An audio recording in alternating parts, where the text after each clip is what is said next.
Hello and welcome in today's session of your course Learning and Teaching.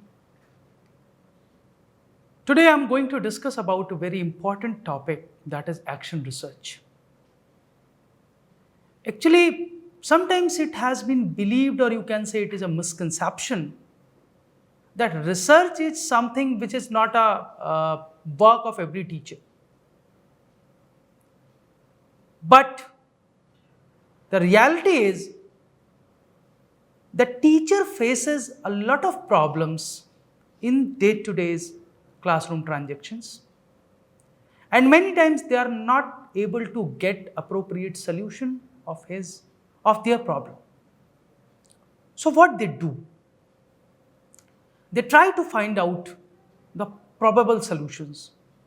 Either they discuss with the peers, the fellow teachers, or they try to read the literature or the research journals available with them, or they try to think some innovative ways, some ideas, and they try to implement and experiment it.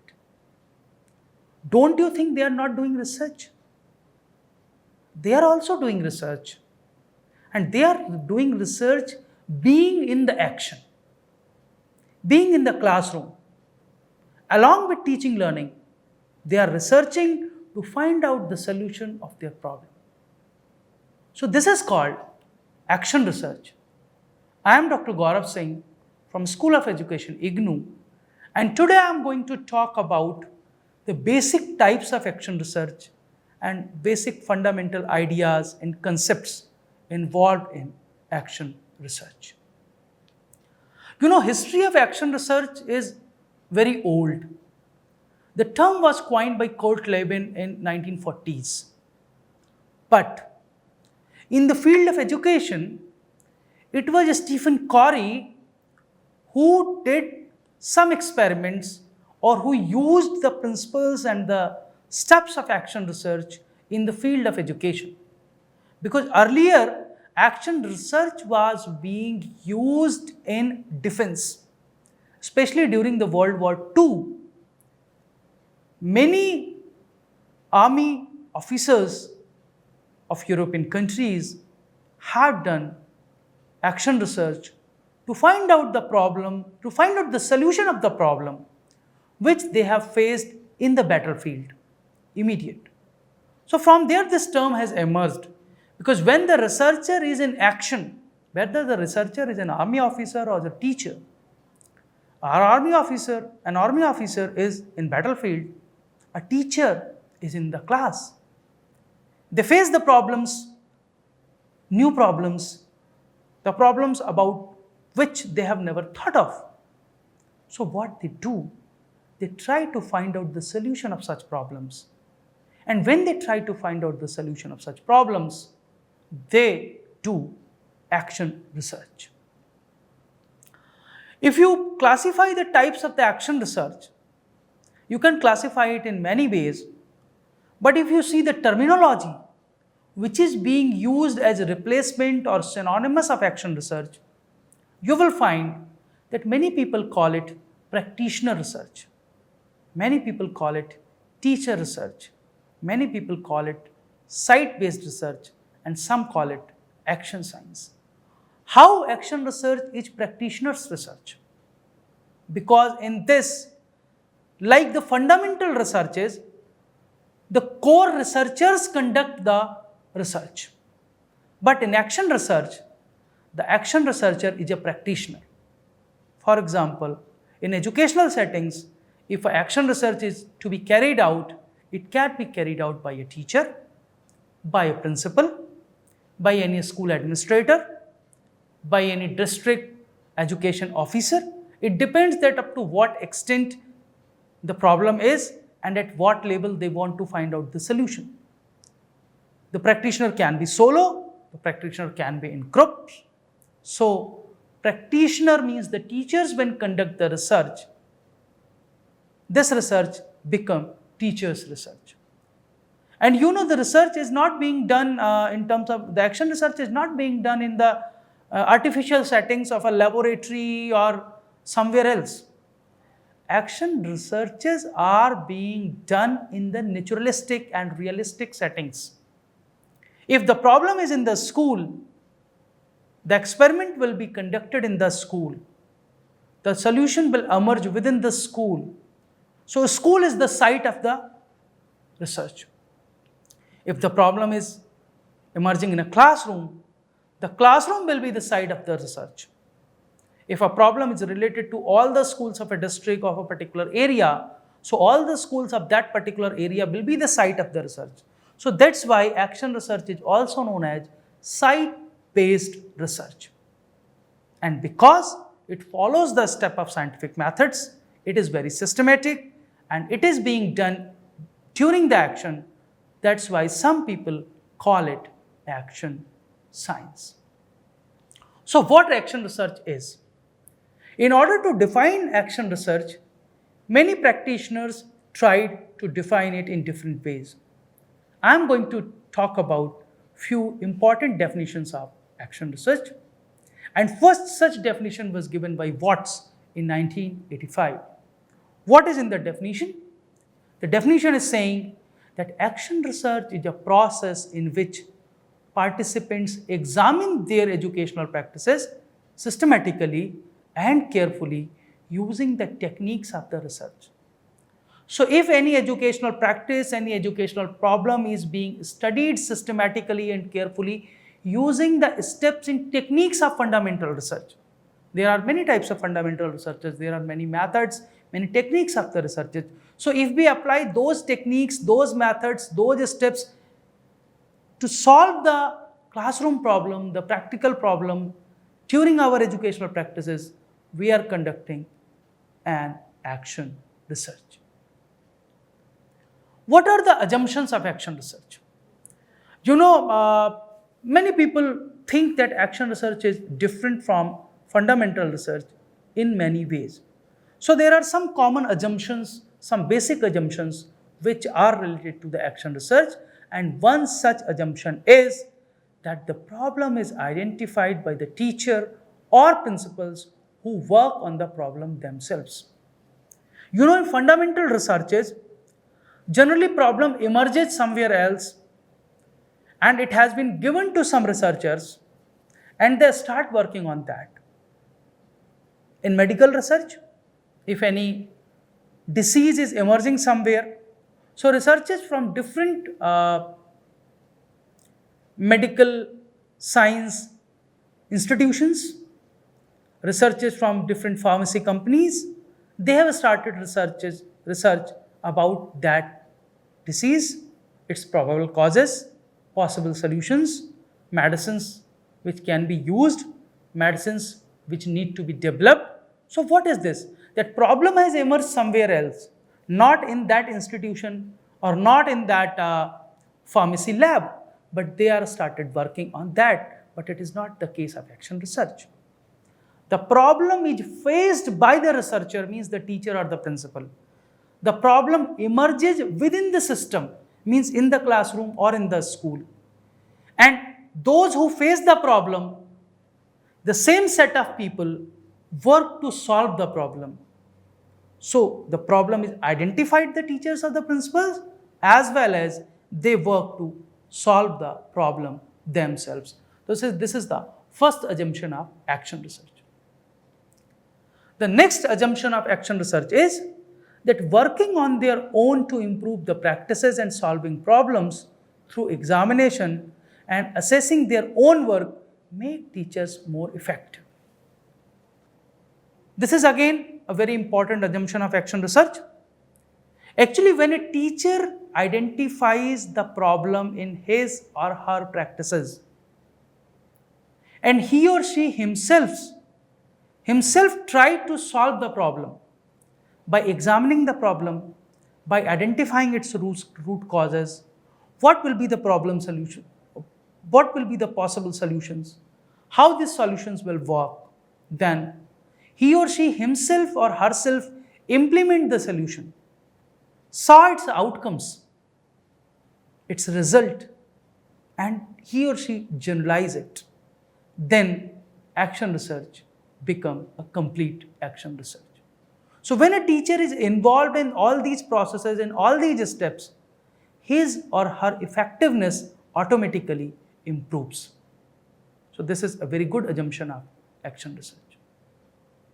The third assumption of action research is that if teachers and principal work collaboratively, they find better solution. This assumption advocates collaborative thinking, collaborative working to find out the solution of an educational problem. The problem may be identified by a particular teacher, but if more than one brain works on the same problem, the solution is always good and better. So if more than one teachers are involved, if teacher and principal both are involved, you will get a better solution of your problem. So that's why this assumption is saying that teacher and principal should work collaboratively to find out the solution of the problem. The next assumption is that action research helps teachers and principals in their professional development if colleagues works together. Here professional development is not to earn any certificate or to earn any credit or professional development for some incentive. Here the professional development is your own development for the betterment of your profession, for the betterment of your position, your expertise in your profession, to make you a better professional. So this assumption says that if teachers work collaboratively, they work together with their colleagues on a particular problem or on a particular solution, they improve, they learn from each other, they share views of each other, they contradict to each other, they learn how to accept others' ideas, they generate their own ideas with the help of other ideas. Many ideas work together. If you are missing a particular point, your colleague may point out that particular point, so it improves your practice. So it means that you professionally grow if you do action research with your fellow teachers or with your colleagues. Now the question is that if all this is action research, what is not action research? You know, if you think, okay, I want to conduct an action research, what are the common topics on which action research can be conducted? There are very famous topics. There can be very famous, reports, articles, research papers on some action research. You identified, okay, I am interested in homework. So let me do an action research on homework. No, it is not an action research. Action research never emerges from your interest. The topic of your interest cannot be topic of the action research, because topic of the action research emerges from the problems which you face actually in your classroom. So if you are facing a problem related to homework in your classroom and for which you are not able to find a solution by discussing with your colleagues, or there is no solution available in the teacher training manuals or the manuals which have been given to you, then you try to find out a solution through an action research. But that action research is driven by the actual problem which you are facing in the classroom, not on the basis of only your interest. Then, sometimes it is not an inquiry to find out what is happening and why it is happening wrong.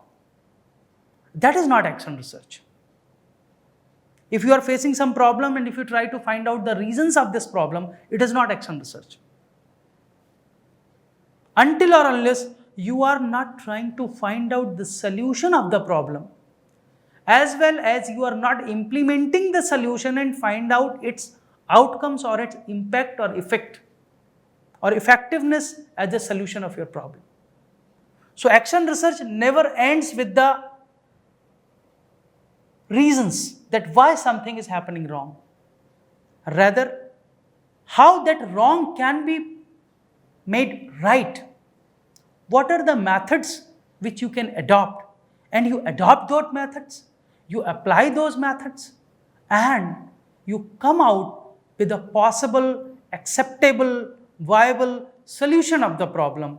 That is action research. So action research focuses on how to improve, not what is wrong. Action research is never people oriented. I want to conduct an action research on class 5 students. No. If there is no problem on class 5 students, you cannot do any action research on them. I want to conduct an action research on a visually impaired child. If there is no visually impaired child in your class and he or she is not facing a problem which is qualifying to become an action research problem, you cannot conduct an action research. It means action research is never people oriented. Action research is always problem oriented.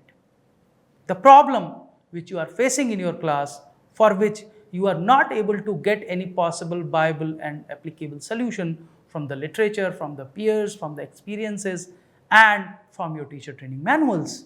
For that, you conduct action research. So believe me, action research is not driven by your interest. It is not only the reason oriented, and it is always problem oriented, not the people oriented. So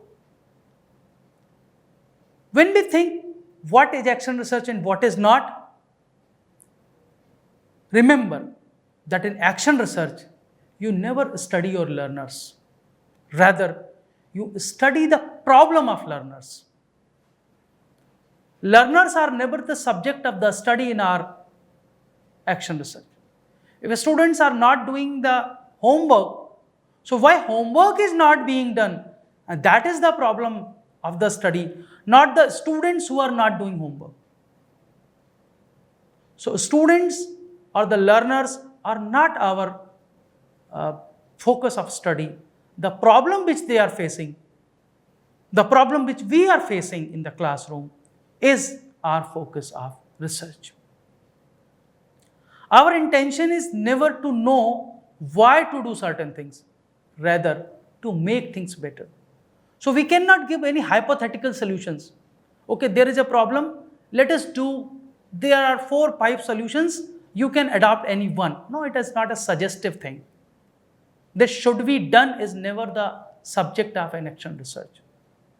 You need to do that, you need to see its impact, its effect, and then you need to work to make things better.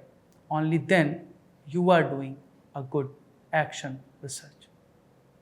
Because in action research, the focus always remain on improving instructions to facilitate learning. Basically, action research promotes 3 things: collaborative learning, reflection, and dialogue. How action research promotes collaborative learning or collaborative inquiry? Because when you examine any problem, when you study any problem which you are facing in your class, you also discuss with your colleagues that are they also facing the similar problem? Sometimes the focus of the problem is, the scope of the problem is not your classroom, but your whole school. Across the classrooms, sometimes you face such problems. So when there are problems, either in your class or the other's class of your colleagues, or it is of your school, you discuss about it with your colleagues, fellow teachers, principal, and sometimes even the administrator of your school. So what you do, you collaboratively inquire about the reason. You do a collaborative investigation actually to find out the solution, which are school related issues. So that's why action research is a kind of collaborative inquiry. Action research is also a reflection or reflective practice. How it is? Actually, when you face any problem in your class, you start reflecting and thinking that why this problem is emerging. You try to reflect on your practices, that is there something wrong with my practice, with my method, with my tool, with my teaching learning, with my learning aid which I am using. So a teacher who is an action researcher always reflects on his or her own practices. that how these practices are performing in the classroom. Is there any need to improvement in my practices? Is there need to improvement in any teaching method? Is there any need for improvement in any material which you are using to support the teaching learning or to facilitate the teaching learning? Or is there any change required in the assessment technique? What is going on in your classroom practices? So an action researcher always keep on reflecting on his or her classroom practices. And when you reflect, when you discuss, you basically dialogue. You discuss the issues with other teacher colleagues. You discuss the issues with your principals and administrators. You discuss with the school system, within the school system, with your management. And sometimes you discuss with the parents, even with the learners. So action research basically create a situation of a dialogue about the issues which are being faced in your school. The dialogue can be with the teacher, the dialogue can be with the parents, the dialogue can be with the principal, the dialogue can be with the school administration, the dialogue can be with anyone. But there is a continuous dialogue which is very important. If we try to classify the action research, you will find a lot of classifications of the action research, but I am going to discuss in brief about only 3 types of action researches, that is individual teacher research, collaborative action research, and school-wide action research. And this classification was given by Amalie Colhan in 1993. So according to him, what is an individual teacher research? Especially the problem or the issue which is being faced by a teacher in his or her classroom only, which is not across the classrooms, which is not across the school. Sometimes it can be related to a particular teacher only, even not with the whole school or whole class. Means with other teachers, the students are comfortable, but with one teacher, that teacher is facing a lot of problem. Can be in the methodology, can be in the classroom management, can be in the homework, can be in the bullying, can be in any area. So sometimes if the problem is related to a particular classroom or a particular teacher, then if teacher is doing an action research, that is called individual teacher research, where a teacher need to be engaged as an individual researcher. You may find some support from your colleagues. You may not have support from your colleagues. It doesn't matter. But it is always suggested that even if you are conducting an action research as an individual, you take support from any knowledgeable educator. You can seek support from any external resource also.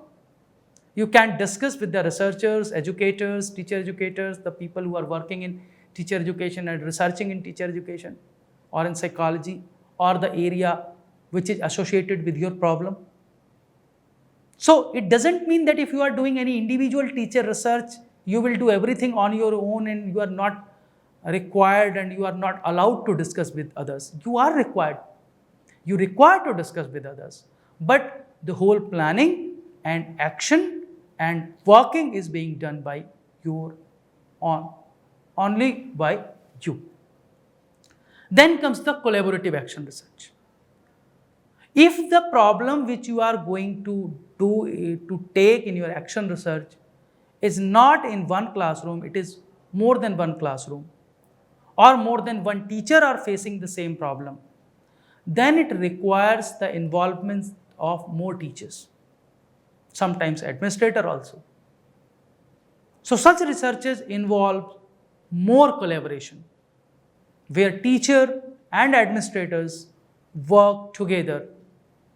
So it promotes basically a joint effort in a specific area of study, where you find different opportunities to share and dialogue with your colleagues. There are many issues which are being researched and which are of very common concern. So in collaborative action research, more than one mind work together.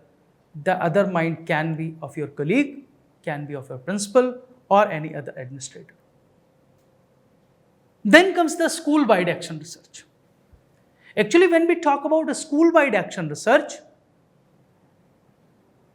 every faculty member of the school is involved in studying a specific issue identified from the school-based data. So sometimes you identify a problem which is a school-wide, means you need to solve it with the help of your colleagues, with the help of your principal, because the problem is being faced by all the classrooms or by most of the classes, by most of the grades. So you require a lot of support, infrastructural support, data management support, data collection support, experimentation support from the administration as well as with your teachers. So you need the involvement of your whole school, or many people of the school of different level are involved in such researches, because the result can lead to a school-wide change later on. So such researches are known as school-wide action researches. These are basically directly related with your school improvement plan, and such researches deal with various issues which are related to school improvement. Sometimes you may find that there is an issue which is not directly related to the school, but it has a strong impact on the school improvement. So it can be an school improvement indicator too. Let us see certain examples. For example, time management skill. So if a teacher is facing a problem to manage the time within the classroom, he or she is not able to finish the whole class within the given time period, or if he or she is not able to distribute the task in the whole class, and if he do so or she do so, then they are not able to manage the time. So that can be a class related problem or a particular teacher related problem. So that can be an example of a teacher centric or single teacher level action research. If you want to study the implement of peer tutoring for an effective method to reach out each learner in large classroom, so because you are going to study about the effect of peer tutoring, you need peers. So it can be an example of collaborative action research. If you want to implement a positive behavior support program in your school, then you may require a school-wide action research to see its effectiveness for improving the learner's safety. Let us compare all the three researches in brief. What is the focus? In individual teacher research, the focus is single classroom issue. Whereas in collaborative action research, the focus can be single classroom with more than one teacher, or can be several classrooms facing the common issue, so more than one teacher or teacher and principal are involved.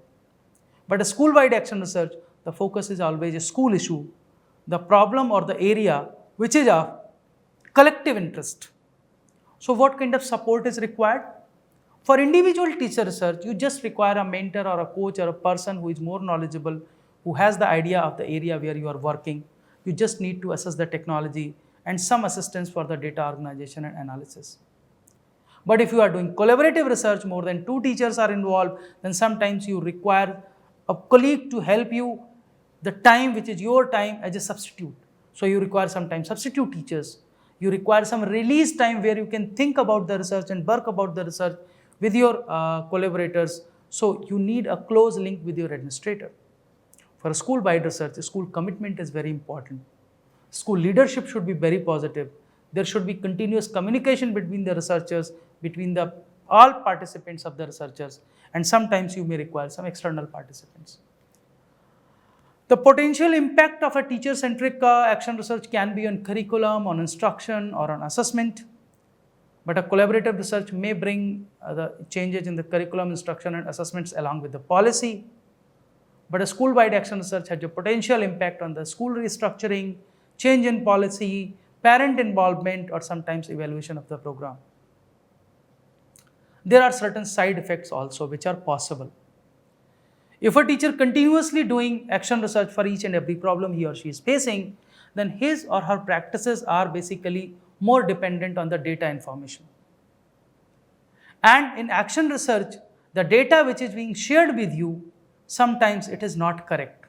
So if there is some problem in the data, your outcome of the research will also be equally affected. There are two positive of collaborative research, that it improves the collegiality, as well as the formation of partnership takes place in the school. So side effects are not always negative, they are positive also. In school-wide action research, not only it improves the collegiality, but the collaboration, but also the communication, team building, and people also know that how to share our disagreements and how to learn to be agree, being disagree. So many such type of skills are being developed with such researches. So dear teachers, with this I must say that if you want to improve your teaching learning practices, if you want to find out the solution of the problems which you are facing in your classroom and you are not getting any idea from any other, let us plan an action research. In coming sessions, I will talk about how to plan an action research, but let us pledge that to find out the solutions, let us plan for an action research, let us do action research. It will help to improve our practices, it will bring some professional development in ourselves and make our learners well-informed learners. Thank you very much.